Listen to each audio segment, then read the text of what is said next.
Bonsoir à tous, voilà le journal Mercato du FC Barcelone du vendredi 25 septembre 2020. Après un mercato animé pour Luis Suarez et Lionel Messi, l'attaque du FC Barcelone aurait pu être secouée sur un troisième front avec Ousmane Dembélé. Annoncé dans un potentiel échange avec Douglas Costa, la rumeur a vite été démentie par Fabrizio Romano. D'après le journaliste italien, l'international français voudrait s'imposer à Barcelone. Une tendance qui se confirmerait, puisque selon Mundo Deportivo, Ousmane Dembélé aurait refusé de rejoindre Jurgen Klopp à Liverpool. Alors, l'ailier de 23 ans devrait rester un blaugrana cette saison. Une bonne nouvelle pour Barcelone, surtout si l'ancien Rennais est épargné par les blessures. Olas et Juninho passent à l'action pour Samuel Umtiti. La fin du mercato s'annonce agitée à LOL. Alors que les Gones doivent notamment gérer les cas Reine Adélaïde, Aouar, Dembélé et Depay, Juninho travaillerait également sur certaines arrivées pour donner plus de choix à Rudi Garcia. Alors que Fondo Pellistri reste une priorité, le quotidien sportif dévoile qu'en ce qui concerne la défense, l'opération Samuel Umtiti aurait été relancée. Déjà imaginé, la piste menant au défenseur central du FC Barcelone, formé chez les Gones, avait été lâchée en raison du trop gros salaire du défenseur central. Ce n'est pas notre niveau de contrat. Ce n'est pas pour nous aujourd'hui. On ne peut pas payer son salaire, expliquait il y a quelques jours Juninho à propos de ce dossier. Oui mais voilà, sur les bords du Rhône, Rudi Garcia pousserait actuellement pour l'arrivée d'un défenseur central. Alors que l'entraîneur de LOL apprécierait notamment le profil d'Issa Diop, West Ham, le dossier Samuel Umtiti aurait également été rouvert.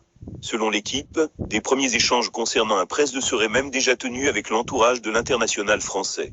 À voir maintenant à quoi aboutira ce dossier dans les jours à venir, sachant que le mercato refermera ses portes le 5 octobre prochain. Ce vendredi, Mundo Deportivo a annoncé que le FC Barcelone aurait décidé de repartir à l'attaque pour Lautaro Martinez. Pourtant, ce dossier dure depuis plus d'un an déjà, et le Barça n'a jamais vraiment semble être en capacité d'accéder aux réclamations de l'Inter. D'après le quotidien catalan, des discussions auraient à nouveau été ouvertes, avec le Barça prêt à continuer son grand ménage avec Jean-Claire Todibo, Rafinha ou encore Junior Firpo, pour pouvoir formuler une offre. Il faudra être convaincant puisque Francesc Aguilar, journaliste de Mundo Deportivo, explique que l'Inter réclamerait pas moins de 80 millions d'euros pour Lautaro Martinez. Un rêve irréalisable ? Est-ce possible toutefois de voir le FC Barcelone réussir en moins de 10 jours, ce qui n'a pas pu être fait en plus d'un an ? Pour Marca, c'est non. D'après les informations du quotidien espagnol, la part fixe de l'offre du FC Barcelone pour Lautaro Martinez ne dépasserait pas les 15 millions d'euros, à laquelle plusieurs bonus devaient s'ajouter. Une somme ridicule pour l'Inter, et pour un joueur qui possédait une clause de 111 millions d'euros, il y a encore quelques mois. Marca explique également que le joueur n'aurait plus le Barça dans la tête, et pourrait bientôt prolonger son contrat avec l'Inter. Lautaro Martinez parti, pour prolonger à l'Inter.